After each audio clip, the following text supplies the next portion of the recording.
About Love by Anton Chekhov. The next day, for breakfast, they served delicious pies, crayfish, and mutton cutlets.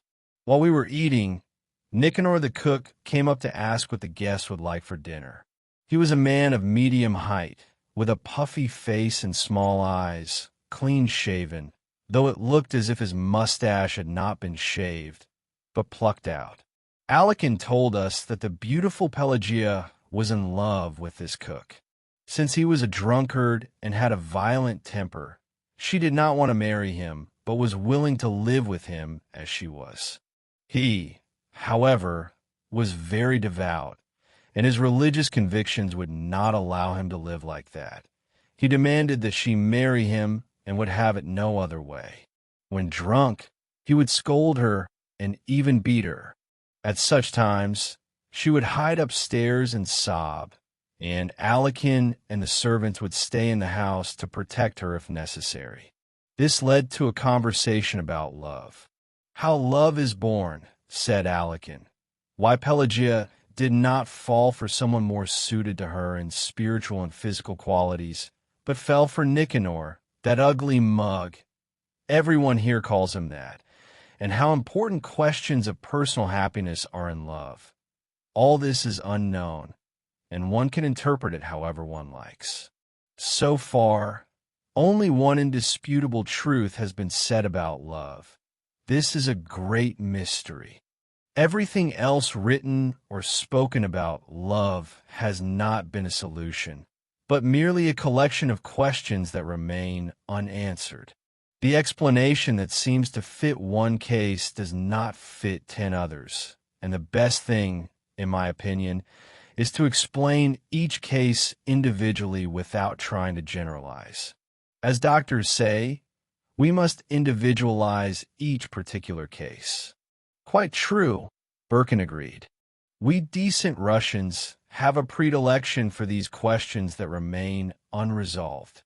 Usually, love is poeticized, adorned with roses and nightingales. But we Russians adorn our love with these fatal questions, and we choose the most uninteresting ones among them. In Moscow, when I was still a student, I had a companion, a charming lady, who every time I held her in my arms would wonder how much money I would give her a month and what the price of beef was per pound. In the same way, when we love, we never stop asking ourselves, is it honest or dishonest, wise or foolish? What will this love lead to? And so on. Whether this is good or not, I do not know, but that it hinders, fails to satisfy, and irritates, that I do know. It seemed as though he wanted to tell a story. People who live lonely lives always have something on their minds that they would gladly share. In the city, bachelors go to bathhouses and restaurants just to talk, and sometimes tell very interesting stories to bath attendants or waiters. In the country, they usually pour out their souls to their guests. Outside the window, one could see a gray sky and trees drenched by the rain. In such weather, there was nowhere to go, and nothing left to do but tell stories and listen. I have lived in Sofiino and managed the estate for a long time, Alekhin began, ever since I finished university. By upbringing, I am a white hands, a man of the study, but when I arrived here, the estate was heavily in debt. Since my father went into debt partly because he spent so much on my education, I decided I would not leave, but would work until the debt was paid. I began working here, I confess, not without some revulsion. This land yields little, and for farming not to be a loss, one must use the labor of serfs or hired hands, which is almost the same thing, or else run the farm in the peasant fashion, working the fields oneself, with one's own family. There is no middle ground, but I didn't go into such subtleties then. I left no patch of earth alone. I rounded up all the men and women from the neighboring villages, and the work here was frantic. I plowed, sowed, and mowed myself, all the while feeling bored and grimacing with disgust, like a village cat eating cucumbers in the garden out of hunger. My body ached, and I slept on my feet. At first, I thought I could easily reconcile this laboring life with my cultured habits. All I had to do, I thought, was maintain a certain outward order. I settled upstairs in the formal rooms and arranged it so that after breakfast and dinner I was served coffee with liqueurs, and before bed I would read The Messenger of Europe. But one day our priest, Father Ivan, came and drank all my liqueurs in one sitting, and The Messenger of Europe went to the priest's daughters, for in the summer, especially during the haymaking, I never made it to my bed and fell asleep in the barn, in a sleigh, or in some forest hut. What kind of reading could there be? Little by little, I moved downstairs, began eating in the common kitchen, and of my former luxury, only the servants remained, those who had served my father and whom it would have been painful to dismiss. In those first years, I was elected an honorary justice of the peace. Occasionally, I had to go to town to take part in the sessions of the Assembly and the Circuit Court, and this entertained me. When you live here for 2 or 3 months without leaving, especially in winter, you eventually begin to long for a black frock coat. And in the Circuit Court, there were frock coats, uniforms, and dress coats. All lawyers, men of education. There was someone to talk to. After sleeping in a sleigh and eating in the common kitchen, to sit in a chair in clean linen, in light shoes, with a chain on one's chest, it was such luxury. In town, I was welcomed warmly, and I made acquaintances gladly. Of all these, the most solid and, to tell the truth, the most pleasant for me was my acquaintance with Luganovic, the vice-chairman of the Circuit Court. You both know him, a most charming person. It was just after the famous arsonist case.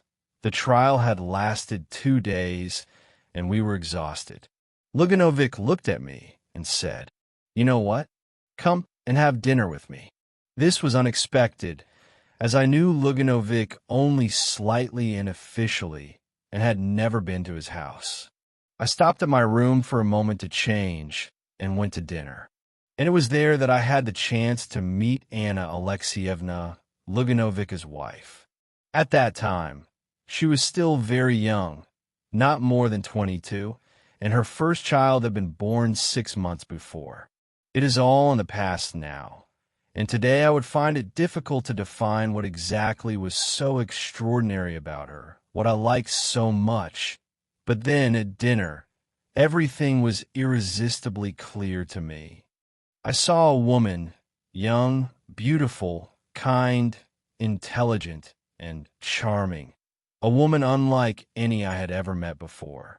At once, I felt in her a kindred soul, someone already familiar to me, as if I had seen that very face and those welcoming, clever eyes long ago in my childhood, in an album that used to lie on my mother's chest of drawers.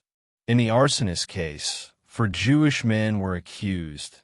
They were convicted as a gang, and, in my view, quite groundlessly. During dinner, I was very agitated and felt a heavy heart. I hardly remember what I said, but Anna Alexeyevna kept shaking her head and saying to her husband, "Dmitri, how can this be? Luganovic is a good-natured soul. One of those simple-hearted people who hold firmly to the opinion that if a man has been put on trial, he must be guilty, and that expressing doubt about the justice of a verdict should only be done through official channels, on paper, but certainly not at dinner or in private conversation. We didn't commit arson," he would say mildly, "and you see, we aren't being tried or sent to prison." Both husband and wife did their best to make me eat and drink more. From certain small details, for instance, the way they made coffee together and how they understood each other without a word, I could tell that they lived in peace and harmony and were truly glad to have a guest. After dinner, they played the piano four-handed. Then it grew dark, and I went back to my rooms. This was in early spring. After that, I spent the entire summer in Sofino without leaving, and I had no time even to think of the town. Yet, the memory of that slender, fair-haired woman remained with me every day. I did not consciously think of her, but it was as though her light shadow lay upon my soul. In late autumn, there was a charity performance in town. I entered the governor's box during the intermission, and there, sitting beside the governor's wife, was Anna Alexeyevna. Once again, I felt that same irresistible, striking impression of beauty and sweet, tender eyes, and once again, that same feeling of closeness. We sat together, then walked in the foyer.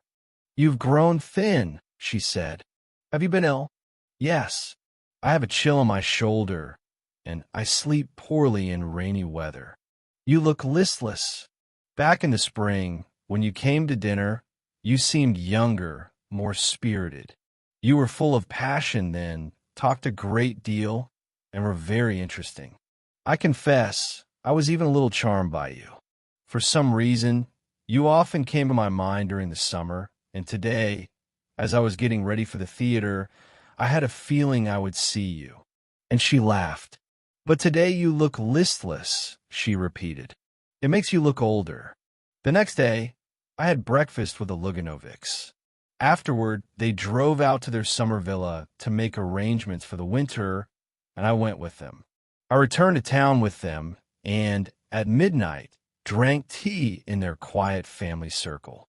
The fireplace was glowing, and the young mother kept leaving the room to see if her little girl was asleep. From that time on, during every visit to town, I made a point of seeing the Luganovics. They grew used to me, and I to them. I would usually walk in without being announced, like one of the family. "Who is there?" A long drawn-out voice would call from the distant rooms, a voice that seemed beautiful to me. "It is Pavel Konstantinovich," the maid or the nurse would reply. Anna Alexeyevna would come out to meet me with an anxious look and ask every time, "Why have you been away so long? Has something happened?" Her gaze, the elegant, noble hand she gave me, her house dress, her hairstyle, her voice, her footsteps, every time, they struck me as something new, extraordinary, and significant in my life. We would talk for hours or sit in long silences, each thinking our own thoughts, or she would play the piano for me. If no one was home, I would stay and wait, chatting with the nurse, playing with the child, or lying on the Turkish sofa in the study reading a newspaper.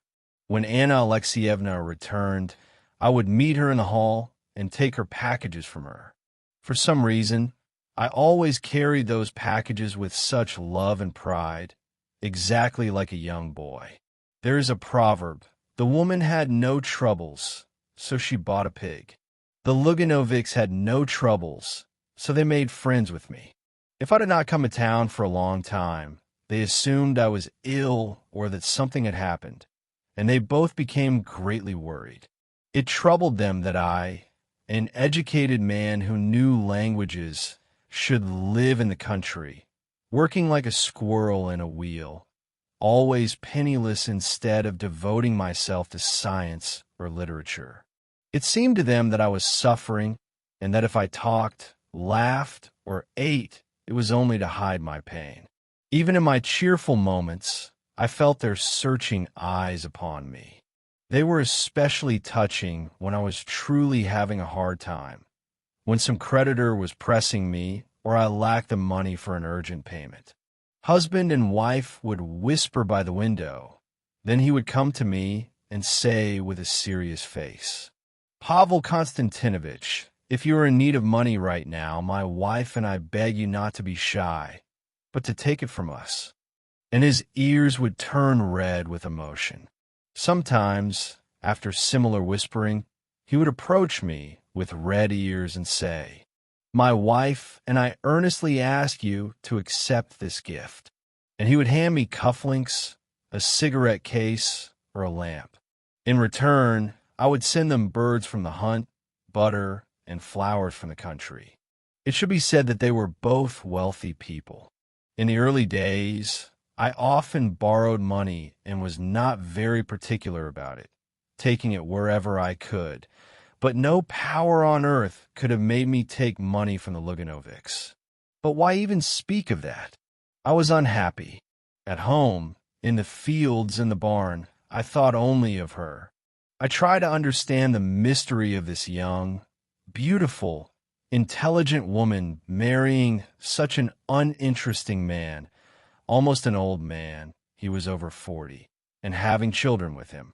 I tried to grasp the secret of this dull, good-natured simpleton who reasoned with such tedious common sense, who lingered near important people at parties, looking listless and unnecessary, as if he had been brought there to be sold, yet who believed in his right to be happy and to have children by her. I kept trying to understand why she had met him and not me, and why such a terrible mistake had to happen in our lives. Whenever I came to town, I saw by her eyes that she had been waiting for me. She admitted herself that she had a special feeling since morning, sensing that I would arrive. We talked for long hours and were often silent, but we did not confess our love to one another. We hid it timidly and jealously. We feared anything that might reveal our secret to ourselves. I loved her gently, deeply, but I reasoned. I asked myself where our love could lead if we lacked the strength to fight it. It seemed incredible to me that this quiet, sad love of mine could suddenly and crudely shatter the happy life of her husband, her children, and the entire household where I was so loved and trusted. Would it be honest? She would have followed me, but where? Where could I take her? It would be different if I had a beautiful, interesting life, if, for example, I were fighting for the liberation of my country, or were a famous scientist, actor, or artist. But as it was, I would only be taking her from one ordinary, mundane setting into another, just as mundane, or perhaps even more so. And how long would our happiness last? What would happen to her in case of my illness, my death, or if, quite simply, we stopped loving each other? And she, apparently, reasoned in much the same way. She thought of her husband, her children, and her mother, who loved her husband like a son. If she gave in to her feelings, she would have to either lie or tell the truth, and, in her position, both would be equally terrifying and difficult. She was tormented by the question, would her love bring me happiness, or would it only complicate my life, which was already hard and full of misfortune? It seemed to her that she was no longer young enough for me, not industrious or energetic enough to begin a new life. She often spoke to her husband about how I should marry a clever, worthy girl who would be a good housewife and a helper, and then she would immediately add that such a girl could hardly be found in the entire town. Meanwhile, the years went by. Anna Alexeyevna already had 2 children. Whenever I visited the Luganovics, the servants smiled at me warmly. The children shouted that Uncle Pavel Konstantinovich had arrived and hung around my neck. Everyone was joyful. They did not understand what was happening in my soul and thought that I was joyful too. Everyone saw me as a noble being. Both adults and children felt that a noble soul was moving through the room, and this brought a special charm to their attitude toward me, as if in my presence their own lives became purer and more beautiful. Anna Alexeyevna and I went to the theater together, always on foot. We sat in our seat side by side, our shoulders touching. I would silently take the binoculars from her hands, and in those moments, I felt that she was close to me, that she was mine, and that we could not live without each other. Yet, by some strange misunderstanding, upon leaving the theater, we always said our goodbyes and parted like strangers. People in town were already saying God knows what about us, but in everything they said, there was not a single word of truth. In recent years, Anna Alexeyevna began to go away more often, either to her mother's or her sister's. She fell into dark moods and became conscious of a dissatisfied, wasted life when she wanted to see neither her husband nor her children. She was already being treated for a nervous disorder. We remained silent, and everyone around us remained silent. But in the presence of others, she felt a strange irritation toward me. No matter what I spoke about, she disagreed with me. And if I argued, she took the side of my opponent. If I dropped something, she would say coldly, "I congratulate you." If, while going to the theater, I forgot to bring the binoculars, she would say afterward, "I knew you would forget them." Fortunately or unfortunately, there is nothing in our lives that does not end sooner or later. The time for parting arrived, as Luganovic was appointed chairman in one of the western provinces. They had to sell their furniture, their horses, and their summer villa.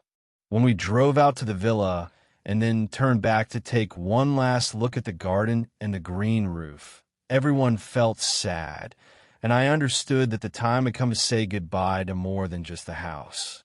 It was decided that at the end of August we would see Anna Alexeyevna off to Crimea, where her doctors were sending her, and a little later, Luganovic would leave with the children for his western province. A great crowd of us went to see Anna Alexeyevna off. When she had already said goodbye to her husband and children, and only a moment remained before the third bell, I dashed into her compartment to put one of her baskets on the rack, one she had nearly forgotten. And then we had to say goodbye. When our eyes met there in the compartment, our strength failed us both. I took her in my arms. She pressed her face to my chest, and tears flowed from her eyes. Kissing her face, her shoulders, her hands wet with tears. Oh, how unhappy we were. I confessed my love to her. With a burning pain in my heart, I realized how unnecessary, how petty, and how deceptive was everything that had hindered our love. I understood that when you love, your reasoning about that love must start from what is higher and more important than happiness or unhappiness, sin or virtue in their common sense, or you must not reason at all. I kissed her for the last time, pressed her hand, and we parted forever. The train was already moving. I sat down in the next compartment. It was empty, and sat there crying until the first station. Then I walked back to my home in Sofiino. While Alekhin was telling his story, the rain stopped and the sun came out. Birkin and Ivan Ivanich went out onto the balcony. From there, they had a beautiful view of the garden and the river reach, which now sparkled in the sun like a mirror. They admired the view, yet at the same time, they felt sorry that this man with the kind, intelligent eyes, who had spoken with such sincerity, was indeed toiling away here on this vast estate like a squirrel in a wheel, instead of devoting himself to science or something else that would have made his life more pleasant. And they thought about what a sorrowful face the young lady must have had when he said goodbye to her in the carriage and kissed her face and shoulders. Both of them had met her in town, and Birkin was even acquainted with her and had found her beautiful.